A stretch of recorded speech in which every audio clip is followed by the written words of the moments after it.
KNAC.com. Welcome, coming from an undisclosed location in Los Angeles. I have the pleasure of talking to, um, you know, one of the faces that helps make the metal community grow in a lot of aspects.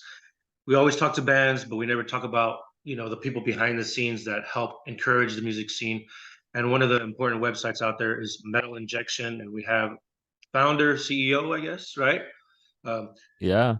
Frank Godla. Thank you for joining How's it us. going, man? Good, Oh, good. of How are you course. doing? Thank you for having me. I'm doing great, just slightly under the weather at this moment, but otherwise, it's brutally hot here in Barcelona today, so Mm. I'm just dealing with it. Right around, around. It could be worse. You could be in LA with the blazing heat out here, but I saw somebody post something about that. It's like for over 100 or something now, right? yeah, it's pretty ugly out there. So keep those ACs blasting, and at the same time keep that stereo blasting. And we're talking today about the Metal Injection Fest coming up in September here in Orange County. It's been a long time since Los Angeles or Orange County has had a real metal fest. I mean, respect to all the metal fests that come through Los Angeles, but we're Right. talking the days of Summer Slaughter and the California Metal Fest, and now we have the inaugural Metal Injection Fest. Congratulations! How you feel? Thank you, man. Honestly, it's fucking amazing. I mean, I've always wanted a festival. I mean, what metalhead in the world hasn't at some point wanted their own festival? I think it's like one of those things when you're a kid, you start piecing bands together and like, oh, wouldn't it be amazing if there was a show that had this band and this band and this band and um, I'm just stoked to get to a point where I could, make some phone calls and ask a few friends to get together and make it happen. So life's good, man. I'm stoked that this is happening. I'm stoked that it's happening in Orange County in California, the West Coast, which is really kind of like my second home. Okay. I've actually never properly lived there, I guess. I'm a New Yorker for almost 40 years. So, um, but, thinking about like where we're going to do this kind of thing, it just dawned on me that, like, of course, it's going to be California, like you guys have the space. And, if there was for a moment we were talking about trying to do something outdoors, and I was like, all right, well, if it's going to be outdoors, it's certainly not going to be in New York because there's only like 2 good months basically to work with here. um so yeah, so LA or Orange County, to me they're one and the same. I go back and forth all the time when I'm down there. So But I gotta say that I'm stoked that you're having it in Orange County. I'm born and raised in East Los Angeles, so of course I have my natural love for it. But we are short of venues right. here, or at least venues that can support like what you're saying, like outdoors. We have a lot of venues Yeah, that are in, huh? it was really important to me to have two stages. That was the thing. It's just Yeah, like I need two stages because if to me it's not a festival. I'm sorry to other, so-called festivals out there, but like when I think of a fest and I go to so many around the world, I mean, right. I'm out in Europe right now to basically last the summer through all the different festivals. It needs at least two stages for me to want to call it a fest. And that was like something that I really wouldn't back down on. So when we were going through the different venues, that was definitely one of the things I was looking for. So yeah, so I mean that's how we came out with this. Unfortunately, we couldn't get one venue for 2 days. So Yeah. that's why it's September 16th at the Observatory and then September 17th at House of Blues in Anaheim. Two really great venues that I've frequented many times and seen many great shows there. So I'm stoked on it. Yeah, House of Blues Anaheim is one of my favorite venues as well. I'm sad that there's no longer one in Hollywood at the Sunset Strip, but the one in Anaheim is certainly a great place. And like you said, too, I've caught many great shows there, and I have no problem driving out to Orange County for festivals. LA, you deal with a lot Yeah. of traffic and parking is like a nightmare around here. So anytime there's a show in Orange County, and I totally jump on the opportunity. And the Observatory in Santa Ana is a really great venue too. Really, really great venue that's been around for a long time under a different name. It was the Galaxy, if I'm not mistaken, or something like that. So, but Santa Ana, Yeah. Sorry, it's going to be a nice festival out there, and you have a lot of well-known bands, a lot of respected bands, and you also have a nice mix of up and coming bands. What made you decide on going, both directions with this festival? Oh, well, I mean, that was an easy thing too, because again, thinking of, you know, first of all, I think everything has inspiration from somewhere, So even festivals, I look to all my favorite festivals in the world, and I try to kind of incorporate certain aspects of what they were doing, and I did the same thing basically with the virtual festival I did, Slay at Home. Stay at home. It was really important to me to have, not just like those big household names, but to have smaller bands that I truly believe in. And from that, it's really like Roadburn. I don't know if you're familiar with the Roadburn Festival that happens in the Netherlands, but it's easily one of the most important festivals that we have in the world. They are basically showcasing all the names that are going to be the big names tomorrow, and it's kind of an eclectic group, and you don't necessarily have to be super metal to be there. In fact, it's more like doom or even avant-garde oriented. But I really love the aspect of pairing names, like Testament, Machine Head.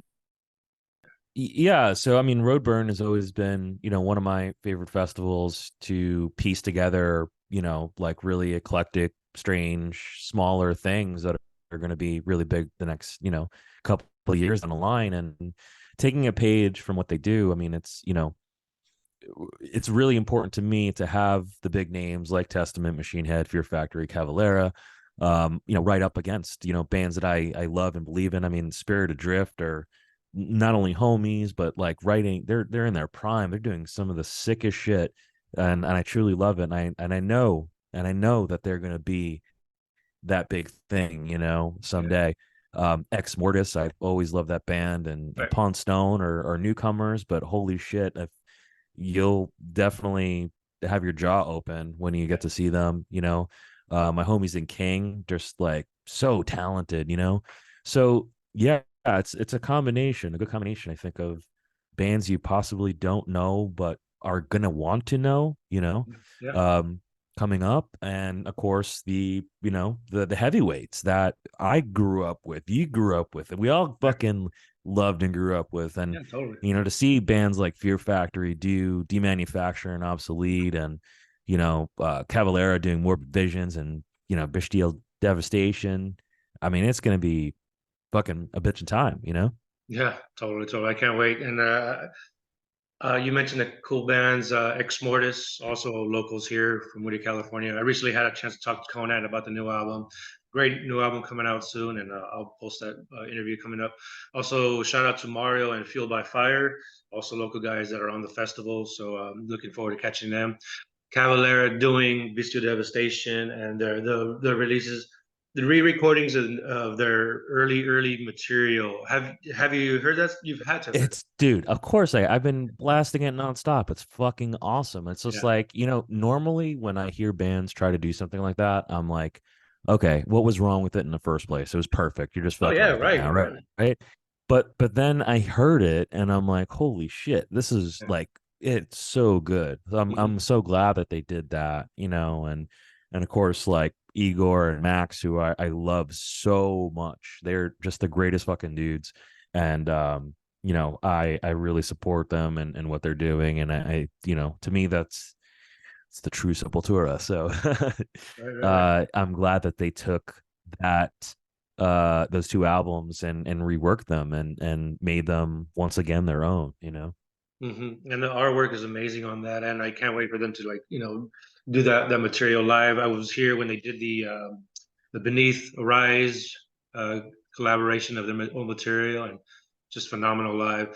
And you also mentioned Fear Factory doing one of my favorite albums, Demanufacture. That's going to be intense as well. Dude, like fucking Dino is so super cool. He just texted me like once we squared away that they were playing, like, that, which I mean, and that's the thing, is this is all a learning experience for me.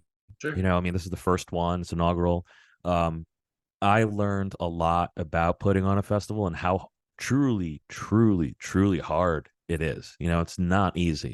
It's in fact, I think possibly one of the most stressful things I've ever done with my entire life, you know?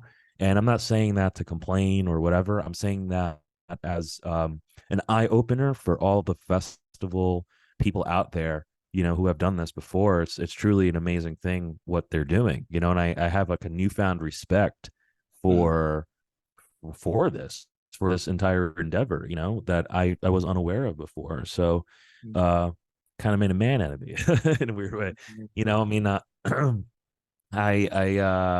anyway, yeah, so it's a lot to put something like this together, but Dino was so cool. He texted me after like we sorted through, you know, the deal or whatever. We know that they're on there. He's like, "So what do you want us to play?" And I was like, "What do you mean? Like you want me to give you a set list?" He's like, "Yeah, sure. Give me a set list." So I wound up sending like what I thought would be the sickest set list, and interestingly, it was very close to their set list because I've been watching them since really the beginning, you know, probably like 95, 6 or something like that. Um, and I think it was like around 1998 when they were doing the Obsolete tour. Basically, the two albums that they were pushing was Demanufacture and Obsolete. mm, And Obsolete is having an anniversary this year, mm. an important one, I should say. So, you know, we talked about doing some Obsolete stuff, but I was just like, you know, it'd be sick is to do something like the Obsolete tour set list that you had in 1998 that I watched, you know, in New York and was fucking awesome. So I kind of pulled out that set list and reworked it just a little bit with a couple songs that they have never played live before. And Wow. he seemed cool with it. So yeah, we'll I can't wait to see this, man.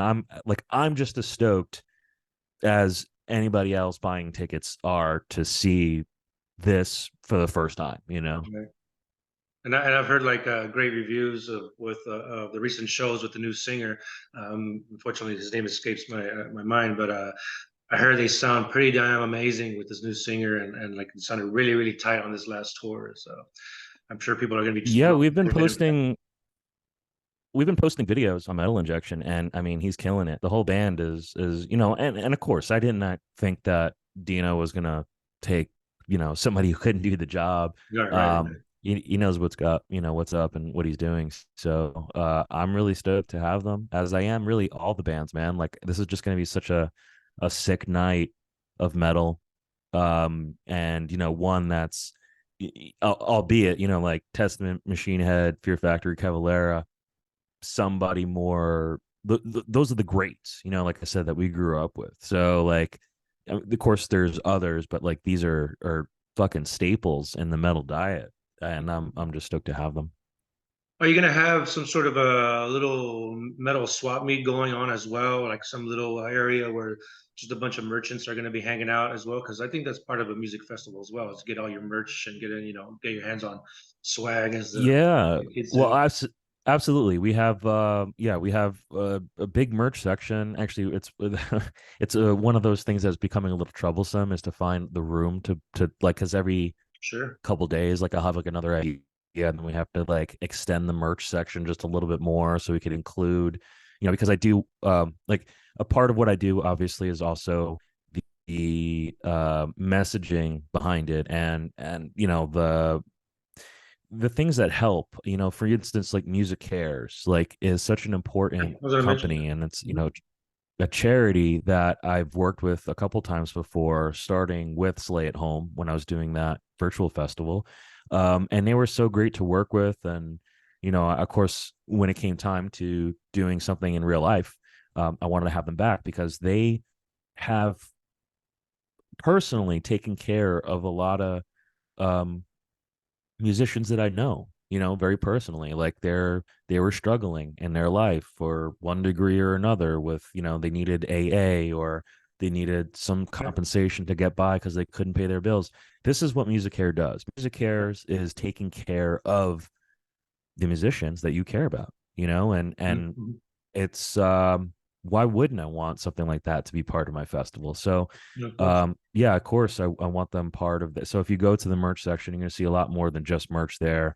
We have raffling with ESP guitars, and they're going to be giving away a special guitar each night. So first night, it's going to be signed by Cavalera, and second night, Testament, Alex Kolnick. Mhm. Um, so it's going to be awesome raffling for a great cause. MUSICARES is they're going to be present and accepting donations as Yeah, well, and we're going to be giving out information about what they do, yeah, and a whole lot more. And then of course a lot of the labels are going to be there sure. to represent and sell a lot of stuff. So yes, it's going to be a big thing. I'm even trying to figure out, you know, like I said, we have two different stages, and even the in betweens, like people walking back and forth. I want them to be entertained somehow. So I'm like Right. just working out some ideas right now. Hmm. Music Cares, a really great organization that helps raise awareness for your mental stability. And I want to have information for them here in the description of the video.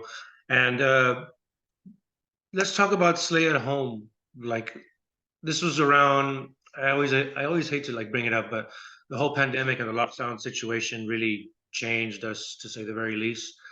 What was going on with you, and what fire was in you that you kind of just, as everybody was like starting to do these little secluded like isolation jams, like what was going on with you? A lot, man. First, the weird thing is that the pandemic was the least of my worries and problems in a lot of weird ways, because my dad was, my father was dying, and um it was really hard. It was the hardest thing I've ever had to deal with in my life. Sorry, And man. um you know it's just the being compounded with like my dad having pancreatic cancer and withering away, and then at the same time this quarantine that just got worse and worse and worse, especially in New York where I lived. I mean, 3 blocks from where I lived was at one point the epicenter of the entire world for COVID. Like there was more deaths in my neighborhood than there was anywhere else in the entire world. And that like really fucks with you. And especially when you don't know what it is. Like everybody's like, don't go outside, don't breathe the air, don't do this, don't do that. And there's so Yeah, much misinformation and yeah, confusion, and yeah. no one really knew. Because of course this, as the word got thrown around a lot, unprecedented. So with me being stuck inside and everything, and I just started talking to a lot of friends, and a lot of my homies who really over 20 years of doing this metal injection, I've just gotten very close with a lot of musicians, and started talking to them about their mental health because mine was deteriorating, and it was helping, I think, all of us kind of like talk it Yeah, through. And what wound up coming out of it was that people seemed really down to just do anything to be creative and yeah. like still work. And I think the hunger from the fans was still there as well. So I just, and it's one of those things where you're looking around and no one's doing anything. So I was just like, okay, I guess I'm gonna do it. So I wound up that that was a really, really ambitious and hard thing to do. I think altogether, the first lay at home was like 165 different players. Um, and it was, so if you can imagine getting files from a drummer from this band, a guitar player from that band, and so a lot of it. Thankfully, some of the bands wound up doing their own editing and gave me like a finished presentation, a Yeah. finished copy, but a lot of them did not because they Ah, don't have the capacity to edit where a video, whatever. So like they'll send me stems and stands? videos, and I had to get Mikhail Marinus. He was like my homie basically for that entire endeavor, because he was mixing all this shit. Like everything that a band would send in, he was just doing like several mixes each day, because of course you give any musician a due date, they're all going to send it on the due date or even a day after. It's never before. So like really what we did, we got like hundreds of files in one day, and it was kind of like 2 weeks before the festival was to actually air. And I was Okay. editing that that virtual fest. I was editing it up like the first one really up until like 3 hours before it went live. I was still editing it, and it was rough. It was really rough, and that taught me something, you know. And but I think the outcome was spoke for itself. Like it was like over 60 countries present, and you know, watching it in the chat room. People were communicating and you know talking to each other like they haven't in really ever. Right. And that's like a weird thing is to think about. Like even though like shows and everything are back now, you know, we haven't really seen 60 countries come together on a chat room and talk like that while watching bands that, you know, as you mentioned earlier, that some of them like there's bands that they know and then others that they don't. Right. Another thing that was really important to me with Slay at Home was you didn't know when the bands would come on. So, you know, I mean, of course, I think on the Metal Injection Festival, you can tell who the headliner is. You could tell about when they're going on, but you couldn't do that with Slay at Home. You know, I would easily put Gavin Rosdale or you know like a really big artist right in the middle of you know, and then have like a tiny band right after it. Because Yeah. I'm what I'm doing is I'm like forcing you to watch what I think is like fucking great music and something Yeah. that you is worth watching. You Yeah. know, Yeah. um, yeah. So I mean, it's a little harder to do with real life festivals, but I kind of took that virtual fest with some liberty there to force people to watch, you know, an entire 6 hour span type thing. Mm. Um, yeah. So that's kind of what was going on with Slay at Home. It was something I'm still proud about. No, you should be. And of course, you know, immediately after following it, I just got all these questions like, are you going to do this in real life? You know, I Mm. mean, the fans were asking, the bands were asking, and I always knew at some point there would be a real life festival that I would put together. Um, I, you know, I'm so busy all the time with Yeah. so many different areas of the company, um, that I didn't know it would be now, but I certainly pushed it and pushed it and pushed it until it happened. You know, the 20th anniversary of Metal Injection's coming up next year. So I really wanted to like kind of set the tone and be like, okay, this is the new norm. Let's be ambitious. Let's be big. Let's do, Yeah. you know, big things, make big strides, and then really just kick it up a notch next year, you know. Yeah. I'll always like shoot for the next one. Anticipate, I'm sure without a doubt, this one is going to be successful. So, I mean, I'm sure maybe in the back of your mind, you already have plans for the next year's fest because this would be totally great to do in like an annual thing.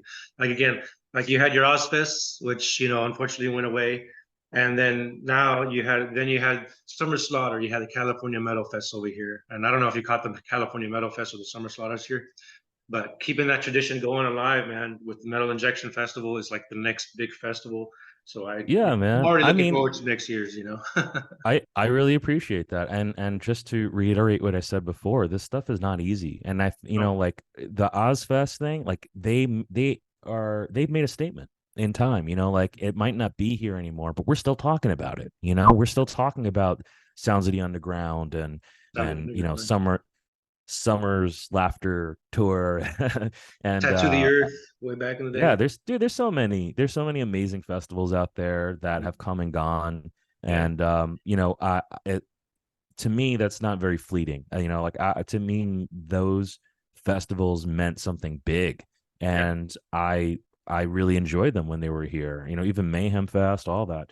Mm. Um, and I'm not um necessarily trying to go after you know something as big as Mayhem or Not Fest or something like that, but I'm satisfied just having a festival to start, and we'll see where Right. it goes. Sure, You sure. know, Exactly. but yes, I am stoked, and I am working on the next one already for sure. Cool, cool. We're talking with Frank Godla here of Metal Injection, bringing us the first inaugural Metal Injection Fest in September in Orange County, September 16th at the Observatory in Santa Ana, and 17th in the House of Blues of Anaheim. Now, with metal injection, let's talk about that.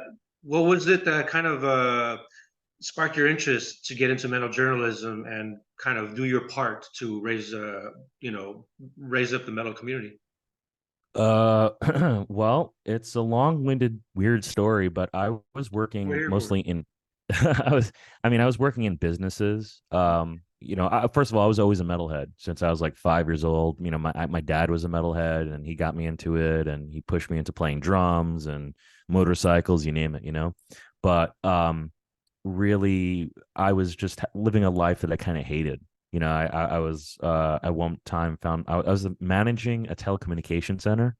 Um, and then from there, I became a business analyst for a pharmaceutical company. And so I've Mm, always like kind of fell into and this is, I'm like 21 years old, like, and, a metalhead who just recently cut his hair so I can get like a real job. And I just fucking hated my life. I was touring when I was 17, 18 years old. And here I am, like a 21-year-old trying to make money so I can afford an apartment, doing all these jobs that I absolutely hate, like, yeah. and at one point I had to wear a tie and everything, and I'm like, I'm just not happy. I'm hating life, And I remember, um,